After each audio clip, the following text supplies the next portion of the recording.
श्री व्यास जी ने भगवान के स्वरूप, उनके स्वभाव और कार्य से हमें अवगत कराया है। श्री व्यास जी कहते हैं सच्चिदानंद रूपाय। सच्चिदानंद क्या है? प्रश्न उठा तो उत्तर देते हैं, सत्य कहिए जो बिन से नाही, चित चैतन्य सकल जग माही, आनंद घट घट करे अनंदा, ताको नाम सच्चिदानंद। तो कौन है सच्चिदानंद?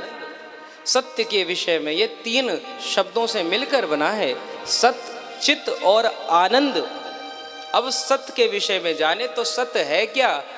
तो श्री पाद शंकराचार्य जी कहते हैं ब्रह्म सत्यम जगत मिथ्या। अब तो मनुष्य इसी में पड़ गया, मिथ्या क्या है? तो मिथ्या के विषय में जानेंगे तो सत्य से भी हमारा स्पर्श हो ही जाएगा। तो एक बार की बात है, श्री गुरुदेव ने ही बताया था कि उनको स्वप्न आया। अब स्वप्न में वो महाभारत काल में चले गए और महाभारत काल में देखा कि बड़ी हिंसा हो रही, बड़ा युद्ध हो रहा। अब युद्ध के समय पहुंचे गुरुदेव सात्विक विचारों वाले, तो विचार करने लगे कि चलो चलते हैं अब यहाँ से। तो विचार करा, इधर उधर घूमे, तब तक नींद खुली तो देखा स्वप्न देख रहे थे।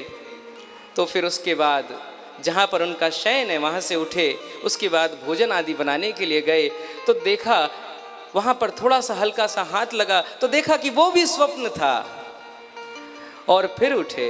ऐसे स्वप्न के अंदर स्वप्न, यही संसार का स्वरूप बता दिया श्री शंकराचार्य जी ने। कहने लगे जगत मिथ्या है, असत्य होते हुए भी सत्य प्रतीत होता है। तो सत्य क्या है? सत्य वो जो सनातन है, जो शाश्वत है, जो स्थायी है, जो कभी परिवर्तित ना हो। अब जैसे हम लोग हैं तो बालक के रूप में जन्म लेते हैं, एक शिशु के रूप में होते हैं, फिर उसके बाद थोड़ी बड़ी अवस्था हो जाती है, उसके बाद में फिर युवा अवस्था में आते हैं, फिर उसके उपरांत हमारी वृद्ध अवस्था की ओर अग्रसर होते हैं और फिर यह मृत्यु का चक्र बन जाता है। परंतु हम तो परिवर्तनशील हैं, क्योंकि हम में नित्य परिवर्तन होते रहते हैं।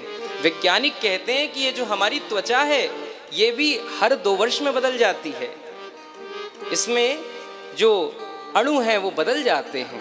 तो हम में तो नितांत परिवर्तन ही हो रहा है, निरंतर परिवर्तन हो रहा है। तो क्या ये संसार है, ये रोड हैं, ये बड़े बड़े मकान हैं, क्या ये सत्य हैं? तो इनमें भी मरम्मत की आवश्यकता पड़ती है, इनकी भी देखरेख करनी पड़ती है, इनमें भी धीरे धीरे परिवर्तन आता ही रहता है। तो बोले सत्य क्या है?